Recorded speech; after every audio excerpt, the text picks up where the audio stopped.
आज के इस समारोह में उपस्थित प्रशासन और पुलिस के सभी हमारे वरिष्ठ अधिकारीगण, उपस्थित सभी बंधुओं,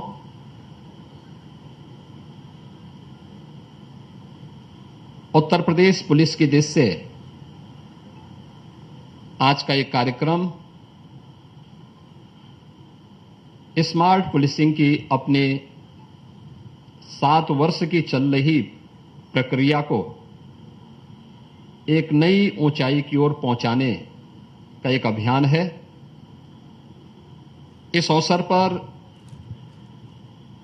पीआरबी 112 के आधुनिकीकरण की दिशा में किए जा रहे प्रयास के क्रम में आज के इस कार्यक्रम के लिए उत्तर प्रदेश पुलिस को मैं हृदय से बधाई देता हूं। हम सब जानते हैं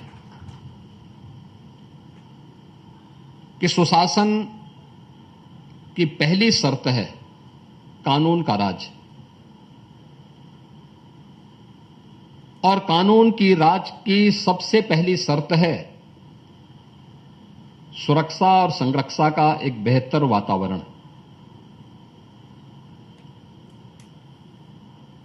और यह सुरक्षा का वातावरण राज्य का दायित्व है, और राज्य के इस दायित्व को बखूबी निर्वहन करती है हमारी पुलिस।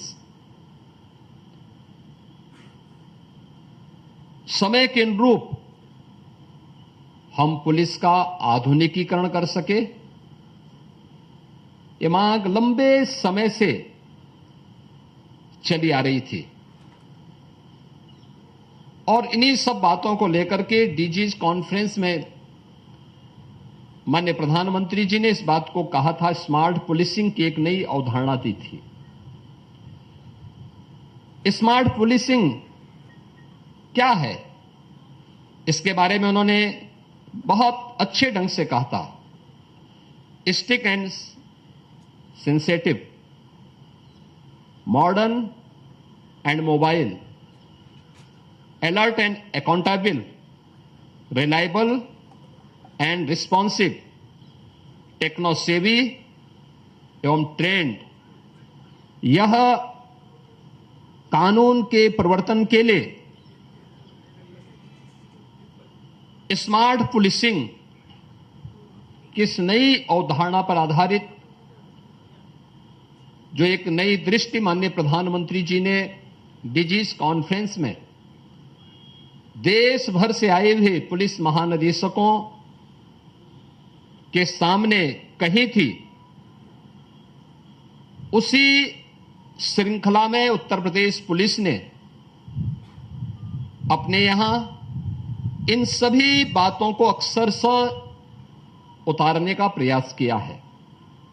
आज हम सब इस बारे में देखते हैं कि पिछले 7 वर्ष के अंदर उत्तर प्रदेश पुलिस ने देश के अंदर न केवल अपनी एक नई पहचान बनाई है, बल्कि उत्तर प्रदेश को भी एक नई पहचान दिलाने में एक महत्वपूर्ण भूमिका का निर्वहन किया है। पिछले 7 वर्ष के अंदर कानून का राज उत्तर प्रदेश में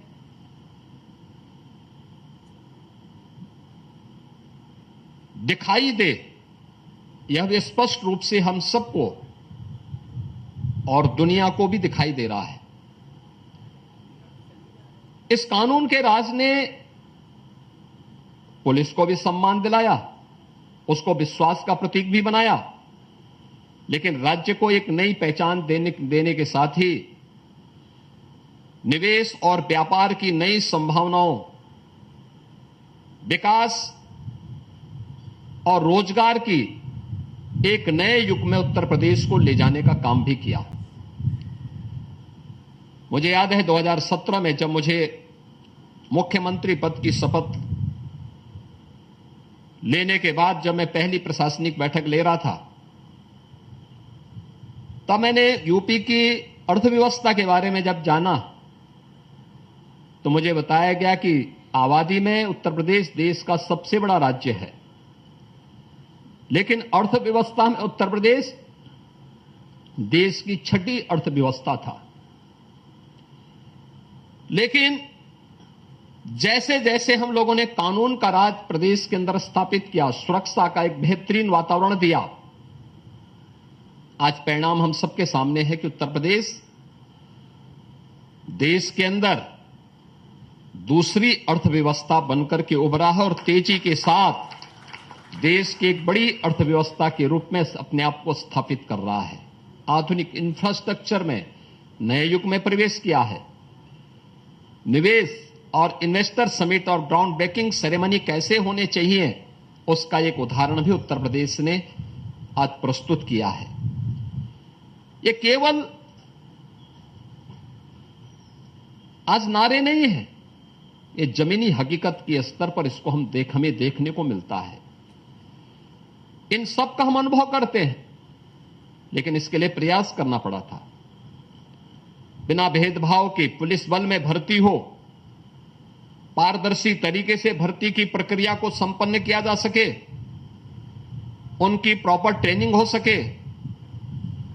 आज आप देखते होंगे किसी भी जनपद में जाइए, बड़े बड़े महानगरों को छोड़ दें तो शेष अन्य सामान्य जनपदों में विकास की प्रक्रिया के साथ जुड़े हुए जनपदों में जाएंगे तो सबसे ऊंची बिल्डिंग अगर कोई होगी तो वह पुलिस लाइन के अंदर पुलिस के बन रहे आधुनिक बैरक, वह उसकी बिल्डिंग सबसे ऊंची होगी, जहां पर आप देख सकते हैं कि उत्तर प्रदेश पुलिस के लिए जो अवस्थापना सुविधाओं का विकास किया गया है, ट्रेनिंग की क्षमता को बढ़ाया गया है, पुलिस बल के आधुनिकीकरण के लिए अनेक प्रयास प्रारंभ हुए हैं। और प्रयास के इस क्रम में पहली बार उत्तर प्रदेश के अंदर हम लोगों ने उत्तर प्रदेश पुलिस बल के लिए एक फॉरेंसिक इंस्टीट्यूट का गठन भी उत्तर प्रदेश में किया है, जिसमें गत वर्ष ही हम लोगों ने उसमें पाठ्यक्रम भी प्रारंभ किया है। उत्तर प्रदेश पुलिस की इन्हीं आवश्यकताओं को ध्यान में रखते हुए आम जन के मन में एक विश्वास पैदा हो पुलिस के पास, इसके लिए यूपी 112 को और प्रभावी बनाने के लिए जो कदम उठाए गए, इसका रिस्पांस टाइम कम हो सके, टेक्नोलॉजी का उपयोग करते हुए सामान्य दिनों में भी, किसी पर्व और त्योहार के दिनों में भी, किसी वीवीआईपी विजिट के दौरान भी और अन्य महत्वपूर्ण अवसरों पर भी, पर्व और त्योहारों के अवसर पर भी हम लोगों की आवश्यकता के अनुरूप उस प्रकार की सुविधा दे सकें। इसके लिए 112 के रिस्पांस टाइम को कम करने के लिए और इसकी फ्लीट के दायरे को बढ़ाने, इसमें 112 की पीआरबी की संख्या को बढ़ाने के लिए जो प्रयास प्रारंभ हुए, आज मुझे प्रसन्नता है कि फ्लीट में हम लोगों ने 3 वर्ष का एक बड़ा कार्यक्रम तय किया है। इन 7 वर्षों में पहली बार केवल 4 व्हीलर के साथ साथ 2 व्हीलर को भी शामिल किया गया। जो संकरी गली मोहल्ले हैं, उन गली मोहल्लों में भी हम इस सुविधा को दे सकें।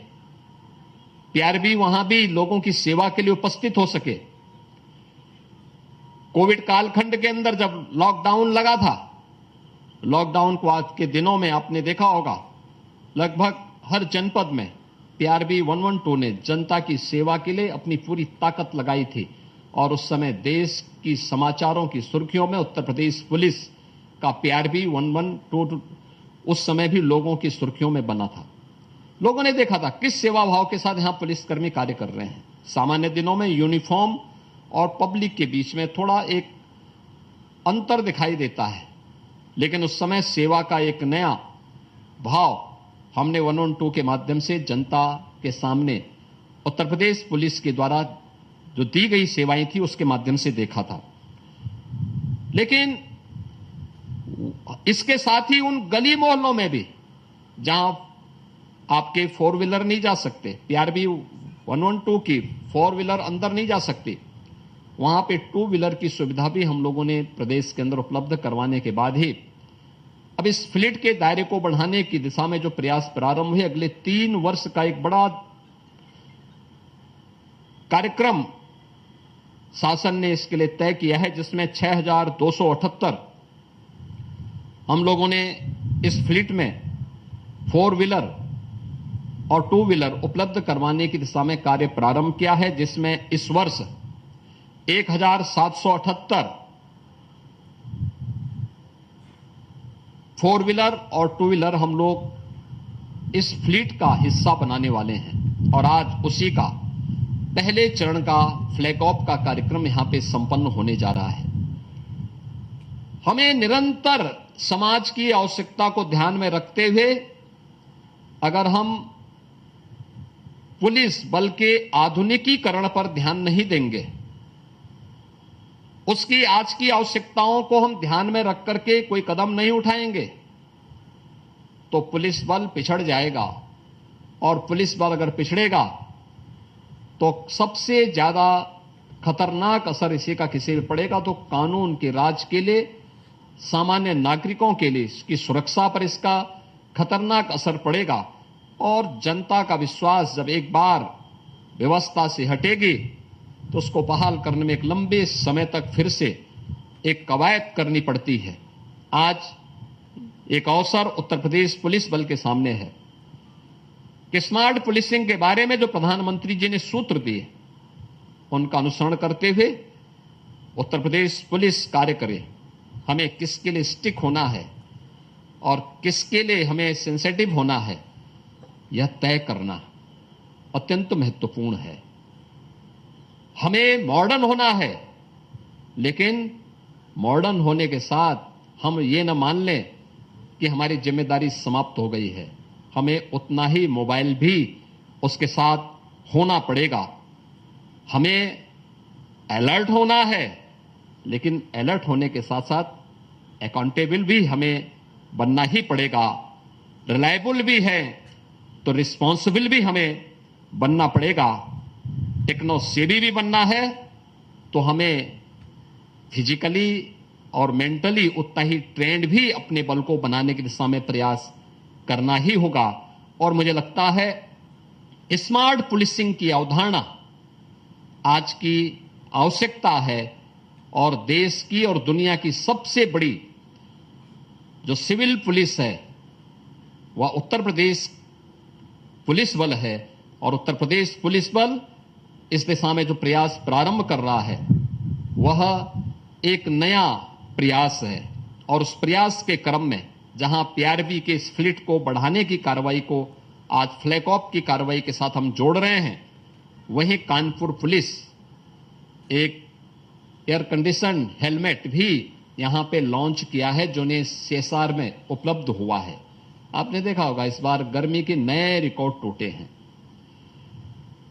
और कैसे चुनाव के दौरान एक ही दिन में मैं देख रहा था, जब अंतिम चरण के चुनाव चल रहे थे उसके एक दिन पहले पुलिस बल और कर्मचारी जब इलेक्शन ड्यूटी के लिए प्रस्थान कर रहे थे, एक ही दिन में दर्जनों लोगों की मौत होना हम सबके लिए चिंता का विषय था।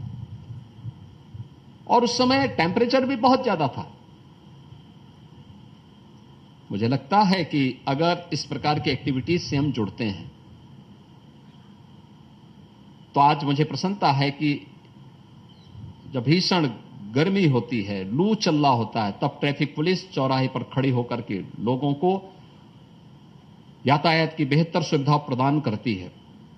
और उस बेहतर सुविधा के साथ उन्हें बहुत बार हम देखते हैं कि ट्रैफिक पुलिस के जवान यातायात को सुव्यवस्थित करते करते वहीं पे बेहोश हो जाते थे, किसी के साथ कैजुअल्टी हो जाती है।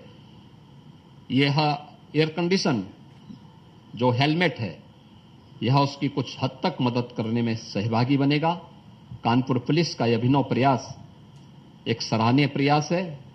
मैं इसके लिए यूपी पुलिस को और कानपुर कमिश्नरेट को इसके लिए हृदय से बधाई देता हूं। इससे पहले पुलिस कमिश्नर कानपुर के नेतृत्व में जब गोरखपुर के एडीजी थे, उन्होंने एक प्रयास प्रारंभ किया था। हम लोगों ने भी उनसे कहा था कि पुलिस से इस बारे में कहा था कि अक्सर होता है सेफ सिटी के बारे में। सेफ सिटी, माननीय उच्चतम न्यायालय ने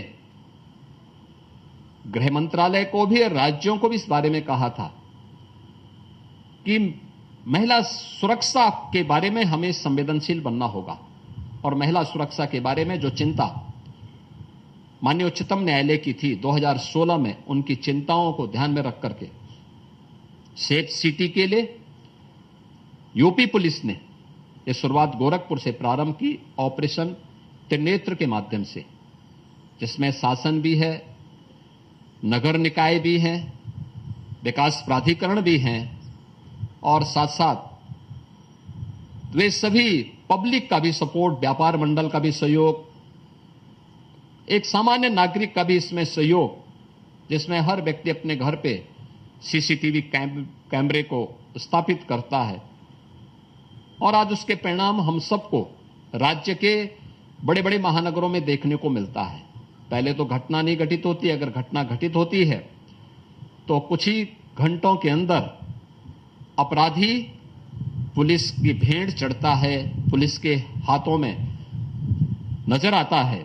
ये चीजें दिखती हैं कि हमने टेक्नोलॉजी का उपयोग किया, लेकिन उतना ही हम लोगों ने अपने मैन पावर को भी ट्रेन करके रखा है, पब्लिक का सपोर्ट भी लिया है, जनता का भरपूर सहयोग इस सब कार्य के लिए मिलता है। तो ऑपरेशन त्रिनेत्र ने भी इस दिशा में एक बेहतरीन प्रयास किया था और कर रही है लगातार। जनता जनार्दन की सेवा में वह जवाबदेह है। आज के इस अवसर पर मैं एक बार फिर से PRB 112 के दायरे को बढ़ाने, उसके फ्लीट के दायरे को बढ़ाने की दिशा में जो प्रयास प्रारंभ हुआ, उसके प्रथम फेज के फ्लैग ऑफ कार्यक्रम के अवसर पर उत्तर प्रदेश पुलिस बल को मैं एक बार फिर से बधाई देता हूं और उन्हें इस बात के लिए आश्वस्त करता हूं कि वे उत्तर प्रदेश के कानून व्यवस्था को लेकर के, उत्तर प्रदेश की सुरक्षा को लेकर के जो मॉडल खड़ा किया गया है पिछले 7 वर्ष के अंदर, इसको और प्रभावी ढंग से आगे बढ़ाने का कार्य करेंगे। आप सबके प्रति मेरी शुभकामनाएं। धन्यवाद। जय हिंद।